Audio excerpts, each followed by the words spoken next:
All right, folks. So that's how a banjo sounds, in case you didn't already know. But we'll take a minute here, and I want to ask Robby about his technique. There's a lot of very specific things that I'm sure he doesn't even think about.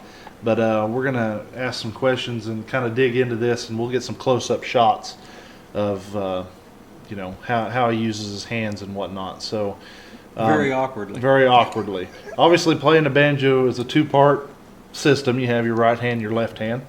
So a lot of the tone that you pull in the syncopation comes from the right hand. That's what kind of makes a banjo so unique, is the way you play it. You play with a plastic thumb pick and two metal finger picks. I do. Mm-hmm. Right. Mm-hmm. So let's take a look and talk about a little bit of your approach to the right hand. And I know you probably don't think about this too much, but I can tell from watching you, you have a very specific technique. So let's just start with hand placement. Okay. Okay. So you're obviously coming over the armrest. I am. And you have a very steep angle here. Well, you have a bend in your wrist. You're not coming at it flat. No. Right. No. I see a lot of folks. I mean, they are kind of like, their wrist and their hand are a straight line. Right. I don't know where this comes from. Mm-hmm. It may come from, let's go back to the young Robby Boone that wanted to be J.D. Crowe. I stood in front of a mirror for hours on mm-hmm. end trying to get, the claw. The claw, the shoulder hiked up, and the 90-degree wrist. Uh-huh. I don't know if it comes from that or where it comes from, but that's what is comfortable for me. Yeah. I lay my wrist on the armrest and angle my hand down, but if you'll notice, my hand, the top of my hand and the head are fairly parallel, even at this angle. The palm, top of the wrist, they're pretty level. I mean, there may be some incline. Mm-hmm. But not a great lot. Right. So you go from there. We've got a good break here, about like this. Mm-hmm.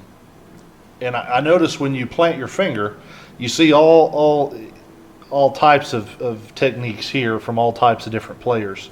But you have a ring finger planted. I do.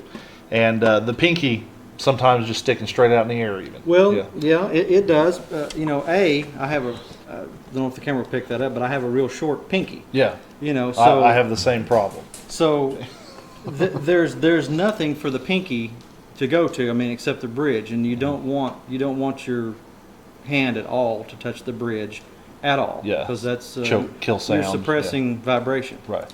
So yeah, a lot of times it's just kind of hanging there. Mm-hmm. And the guy who taught me how to play or give me some lessons when I was 10 years old, a guy named Snuffy Smith.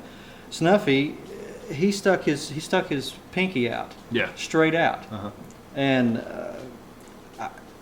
there may be part of me subconsciously goes back to that because I've seen pictures that people have taken, and that pinky's sticking straight out there. I'm. I said something one time. About to drink some tea. Well, yeah. They did a Banjo newsletter interview back in '06 talking to Greg Cahill. And I told him, I said, Snuffy stuck that finger out, looked like somebody was, having tea and crumpets. Yeah, tea and crumpets. So like I say, or like we were talking about, the little finger doesn't come into play at all up in this area. Mm-hmm. The only time I will kind of do that is if I slide up the head, to do, some vamping. Yeah. I will lay those down there because that changes the angle of my hand once again, and gives me a little bit better angle to vamp with. Right. Because you're looking for a different tone at that point. A lot of times you are. You're looking for a different tone when you vamp, and a lot of times I will lay my thumb. This part of my thumb, I'll lay my thumb the on turkey leg muscle, we call it. Yeah, exactly. I will lay that on the head, Right. And it's all you're doing is changing your angle, changes the tone. If you suppress, if you put more material on the head, which your hand is material, right, that changes tones again too. It's just for a desired effect. Right. At the time. Yeah. Now, most of this is absolutely subconscious. I don't anymore. I don't think about that stuff. Right. I just play. Yeah. Well, as a new banjo player, I can definitely tell a difference. That's something I've been experimenting with. There's a definite difference in the attack that I have, this note separation that I have. If I switch from my ring finger being planted to my pinky, if I go to my pinky, it becomes a lot looser. If that makes sense. If I go to my ring finger, it becomes a lot more controlled. I don't know if that's just because we have the same hand types. You know, with guitar, one thing that I'm a big I guess supporter of is the theory that not everyone can do it the same way just because everyone has different body types. You know, no, that's very true. I mean, I plant with one finger. Yeah. That doesn't mean that that's right for you or you. Yeah. You plant and anchor with whatever's comfortable. I mean, I hope this is a word. Optimally. Optimally. Optimally. Optimally. Optimally prime. The less material you can have on the head, the more vibration. So it is optimum. It is optimum to use one finger. Yeah. I believe. Right.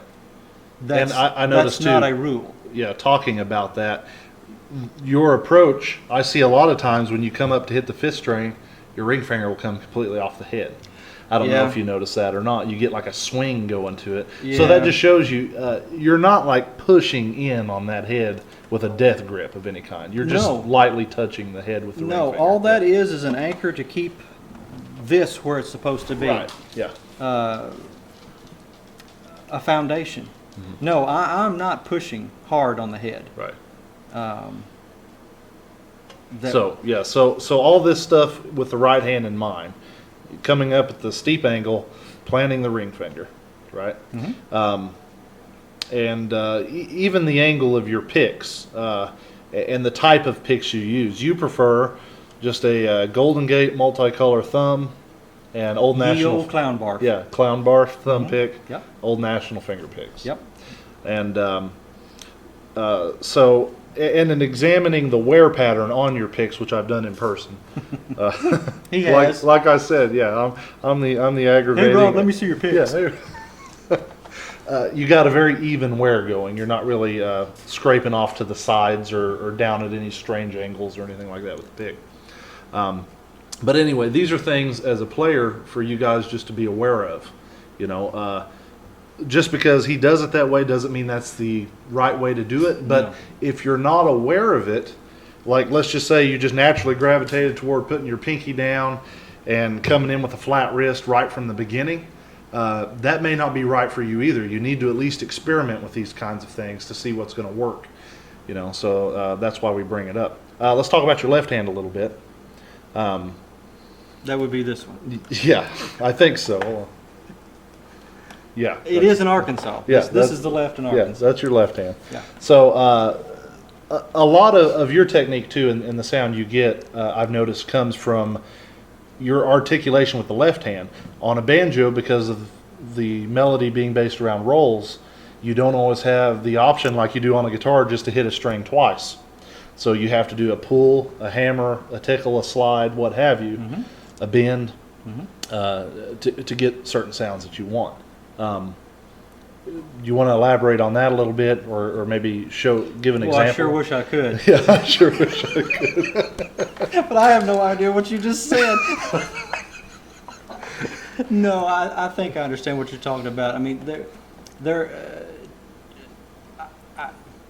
for lack of a better word, there's a phantom note, you know, that sometimes you can't get with your right hand that you have to create with your left hand. Right. Is that what you're asking? Right, yeah, like hammers, slides, pulls, whatnot, stuff like that. Right. Yeah. Right. Right. So there's a definite technique to that too. Like your hammers and your pulls are so powerful, even more so than most people that I've listened to and studied. Kind of going back to Crow. Crow had a lot of that going on, and you take a lot of that away from Crow is a sledgehammer. Yeah, I mean, right. He really is. But that can make or break a song or a solo having a very strong like triplet pull off versus a weak triplet pull off. You know what I mean? That can really, make you go yeah versus eh. If you're the listener. I know, because I try for those triplicate pull-offs all the time, and I end up going, because it's a very rare thing. I mean, Right. For me it is. Right. Well, not just that in particular. It could be any of the left-hand techniques we're talking about. Probably the most common two that any listener or any viewer of this video would understand would be like in Cripple Creek, you have a slide at the beginning of the song. And we'll get some footage of you playing that here in a minute, and they can kind of see what we're talking about. But basically, go ahead and just play the first part of that, if you don't mind. Okay,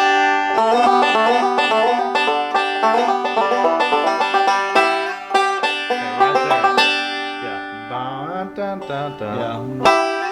Yeah. That's two notes played with one motion of the right hand. Well, there's a little bit of a stutter or stagger there.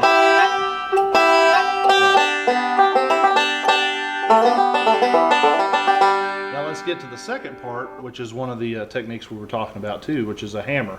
Now on that particular song, something you do that's very subtle that a lot of people will miss, especially beginners. You will hammer and push the string up and choke it out.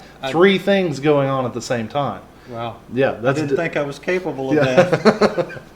While the right hand's still going, right? Wow, that's four things. Yeah, four. Yeah, You better at quit least talking. four. You're scaring me. And you're breathing, I think.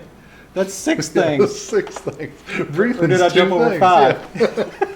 So, if you could demonstrate that slowly, what I'm talking about, whenever you do the B part. Well, a lot of people when they play Cripple Creek and they're learning to play, and there's nothing wrong with this, to get the melody down and find out where they're at, they'll just slide from the second to the third. And there's absolutely nothing wrong with that. That is the sound of the song. That is the correct notage for the song. Then sometimes they'll get, as they get more advanced, they will rock, between the first finger and the middle finger. Now, once again, that's correct, but it's a different sound. Yeah, very subtly different. It's very subtly different, but it is different. And when you get completely submerged in banjo nerddom, you'll be all about the subtle things. Right. So that one step further that I was talking about, the hammer push choke. See?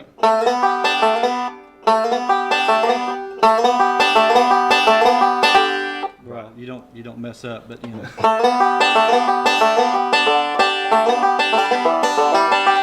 So I'm rolling. Second fret to third fret. Right. Index finger to middle finger. But I'm pushing slightly.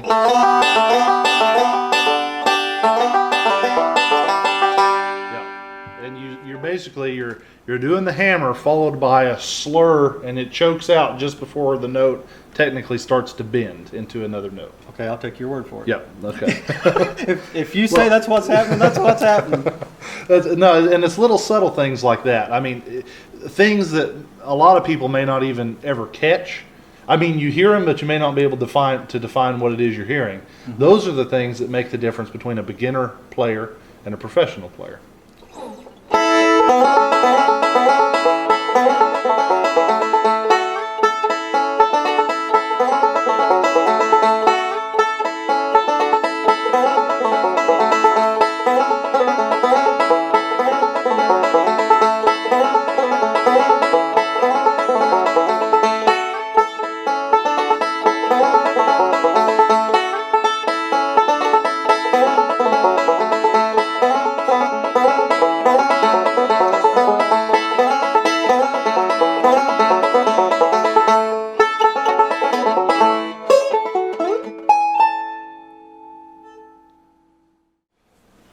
So while we're at it, let's talk a little bit about your approach to playing backup on the banjo. I think a lot of banjo players, especially at the non-professional level, just people who are more hobbyists, or maybe those who don't get the chance to play with a group very often to develop, good backup playing. But I think you'd agree that most of the time, if you're playing in an actual band situation, 90% of the time you ain't playing lead, you're playing backup. That's right.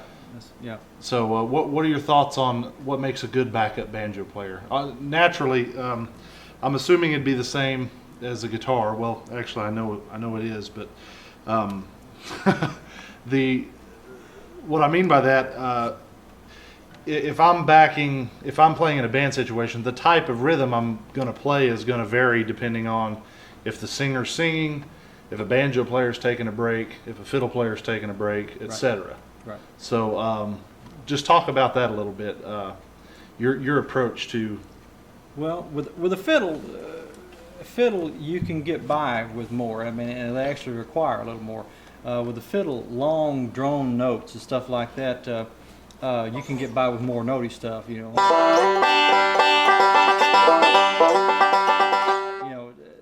just a forward roll.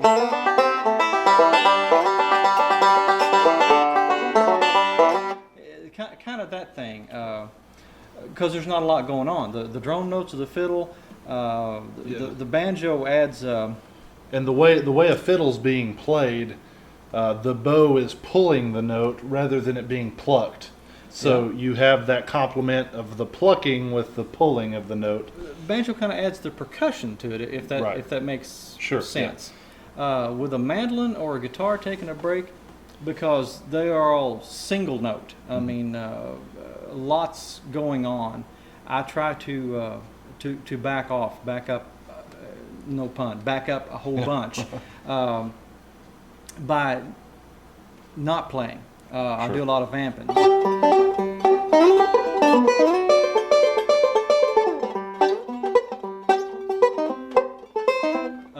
And when you do, I notice in the things where we played together, if I'm taking a break, when you do a roll, you tend to, like we talked earlier, you're up, closer to the neck of the instrument, and you're playing kind of that softer, more mellow. Even sometimes you'll even choke it just to get a more of a rhythmic sound.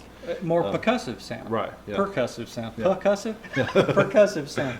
But yeah, that's, we were talking earlier, that's one of those places where I will slide up, the pinky will make contact, and a lot of times I'll get that, what'd you call that, a drumstick? What'd you call it? Turkey leg. Turkey leg. I'll get that turkey leg, laying there, and it subdues the banjo. See it? If you're back here.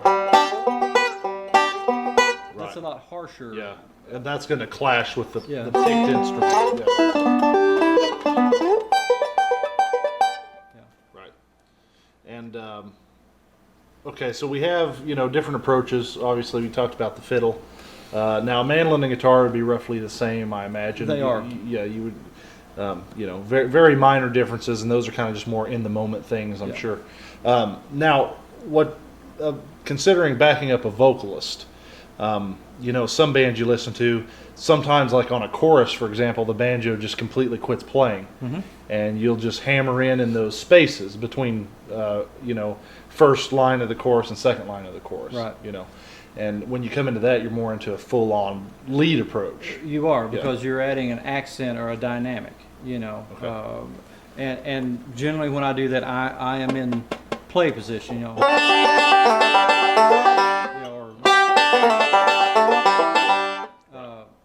so to fill the holes, I'm usually in what I'll call play position, which is back next to the bridge, where you play most of the time. Right. Behind the singer, like a chorus or something like that. Once again, I'll do vamping, but I'll do more notey stuff.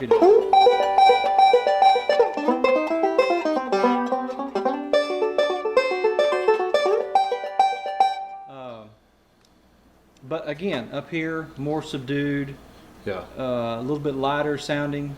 Yeah. More of just kind of floating in the atmosphere rather than smacking it in your face, right? Wow. Yeah. Yeah, that's spacey. Spacey, yeah, spacey. Wow. Atmospheric, right? Yeah. You like that? Yeah, it's kind of like It's like the humidity. The banjo is the humidity. the Jetsons of bluegrass. Right, yeah. The Jetsons. Boy, I'm dating myself there. Anyway, but yeah, after you play for a while, I mean, you will kind of develop a feel for that. You don't want to play over the top of the vocalist. You don't want to play over the top of somebody taking a break. Banjo playing in a band situation is totally different than contest playing. Yeah. It's totally different than jamming. You know, I mean, a lot of jam situations where you have multiple guitars, multiple mandolins, multiple banjos. A band situation is a totally different thing. To expand on what you were saying, about 10% of the time, as a banjo player in a band, are you out front.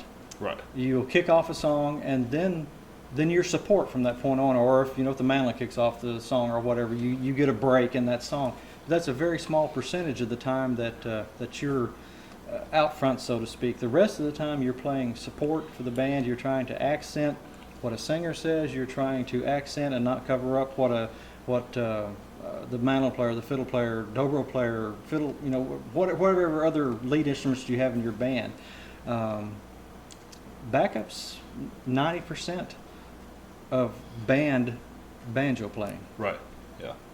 Yeah. And similar to any other instrument you play backup on, if you're ever in doubt, less is usually more. Less is most always more. Right.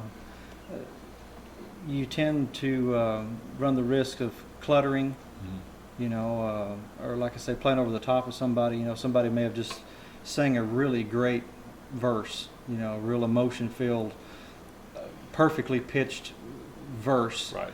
And you've been up there in the microphone the whole time going, don't do that. Right, yeah. Even if musically and technically it's correct, if you're taking attention away from where attention belongs in the band. It is. Right. I got a really good piece of advice from a fella years and years ago. I mentioned playing with Frank Ray and Cedar Hill Grass.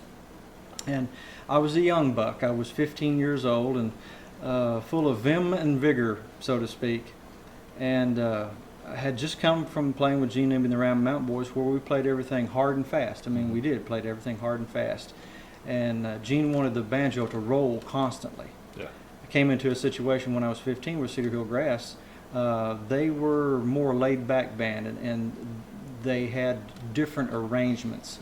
And they had a dobro player in the band, a guy named Farrell Stowe. I know a lot of you folks out there probably heard that name. He's got his own line of black diamond strings. That's part of his claim to fame. The other part is that he gets the best tone I have ever heard. But anyway, back to the story. I'd been playing with them not too long, maybe just a matter of weeks. I know it probably hadn't run into months. Mm-hmm. And we came off stage. We just played a show, and I guess I've been stepping on the other pickers' toes. The vocalist and the mandolin player and Farrell. Yeah. And Farrell, in Farrell's way, he has this kind of hangdog way of saying things, and he just kind of walked up to me and looked at me from out under the his eyelids. He said, it's not the Robby Boone show. And I took from that I don't have to play all the time. Yeah. That's something you probably, like a lot of people, weren't even necessarily aware of. No, you just come out of that mindset where you were exactly. And maybe a lot of people in the audience didn't even notice it. Maybe they did. I don't know. But that's little subtle things like that is what starts separating you as a musician when you figure out when to play and what not to play. And like I say, I was just a kid, and had come from a hard and fast as you could go band to a band who really worked on the subtleties of music, and I grew a lot, not vertically. Yeah. I grew a lot. We've established that. Yeah, we've established that. But I grew a lot musically playing with Frank Ray and Farrell Stowe, and like I say, Farrell's statement about it not being the Robby Boone show, a lot of people might have been offended by that. A lot of people might have quit and formed a band called the Robby Boone Show. Exactly. but no, I knew what he meant. I knew exactly what he meant, and it's just something that I hadn't thought about. So from that point on, I tried to pay a whole lot of attention to, what the singer was doing and what Farrell was doing, and that band and that configuration stayed together about about 3 years. Mhm. And I came away from that situation a lot better banjo player than I went into that situation. And I came out of that situation where Farrell and I and Frank and I had really learned to play together, and we played a lot of stuff that really complemented the other one. Mhm. So back to what you said, if you're in doubt, less is more. Yeah. You know, if you have any reservation that what you're about to do might not fit, don't do it. Just don't do it. Because you're better off. I mean, like I said. I mean, there's a time and a place to experiment with things like that. Oh, absolutely. I'm Yeah, not telling yeah, folks right. not to experiment, but Where the rubber meets the road and you're actually on stage displaying with a band in Yes. that situation. It's- Yeah, less is always more. less is And always more. you notice that in a recording. If you've Yes. ever recorded a project, Yeah.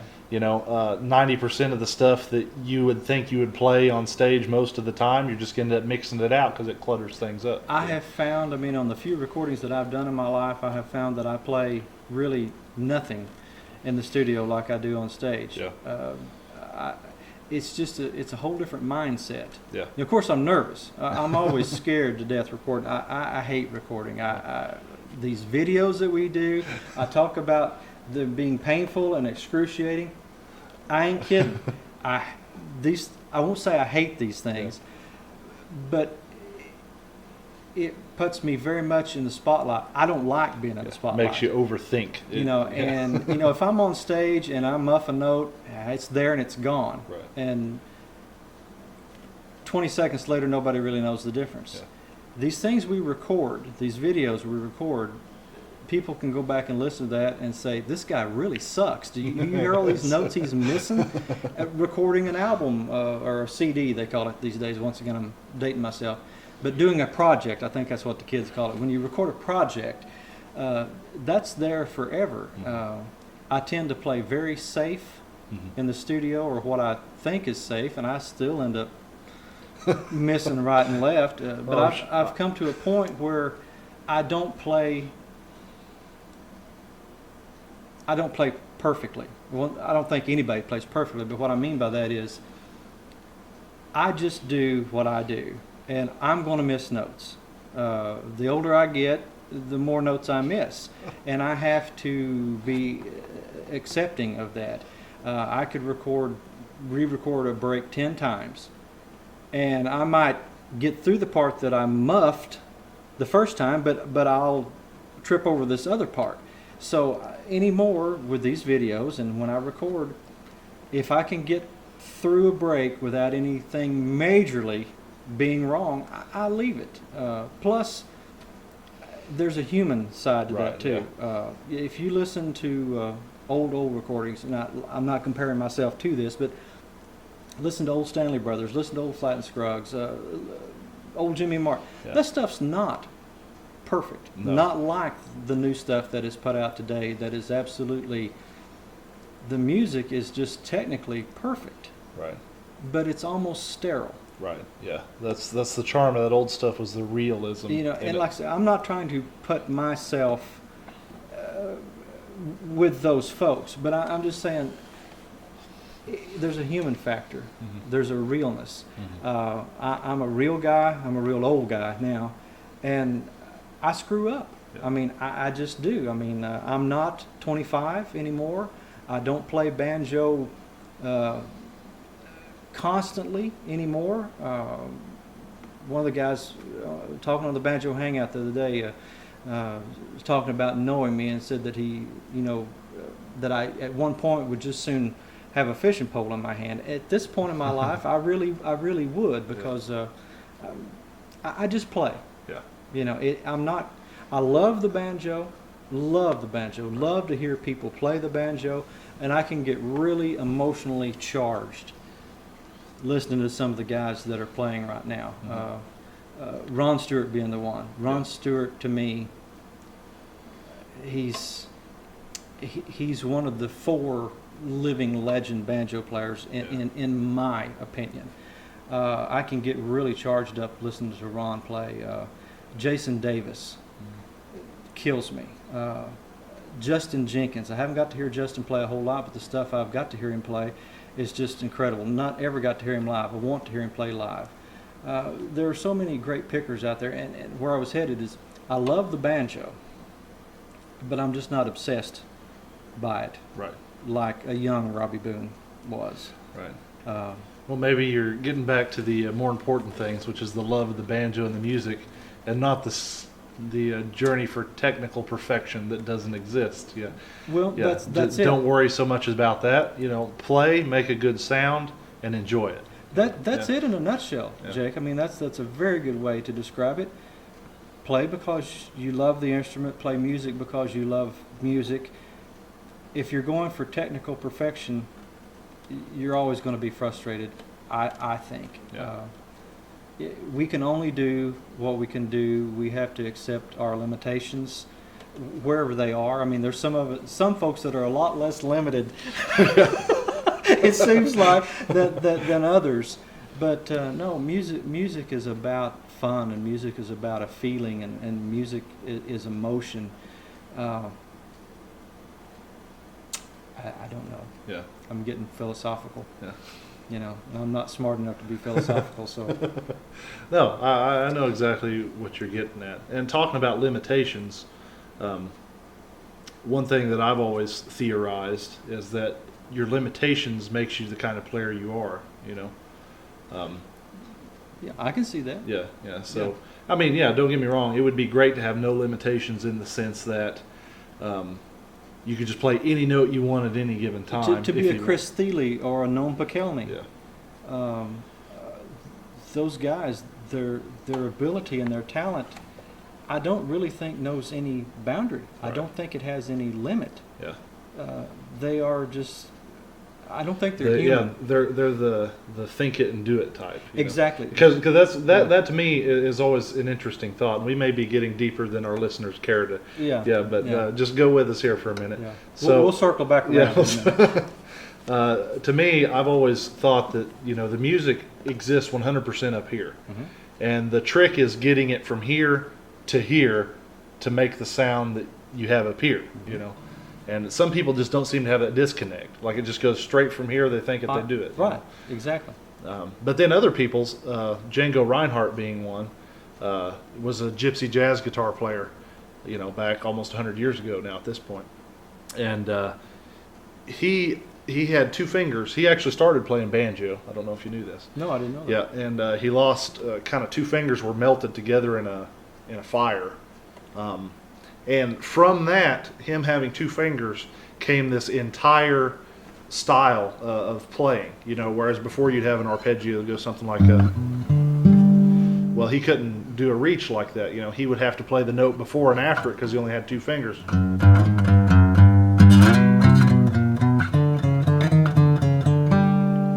And that's where you get that kind of. So I guess that's what I mean. Sometimes your limitations can play to your advantage. Or if not your advantage, they definitely contribute to your unique musical voice. They can create a whole different sound, just like Django did. Right. His limitation created a whole other sound. So Yeah, it's cool. it is cool. Well, let's talking about all this backup and everything. I know we don't have a full band here, so you can't go through all the phases of backup. But why don't we do a tune and everyone can kind of hear this. You going from the lead to backup in context and pay attention to what that sounds like. I'll do the best I can. Yeah, that's all we can ask. It won't be much. But less is more, right? So by that standard, it'll be If much, less is more, then I am the most. Yeah. All right, let's give it a shot. All right.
Bye.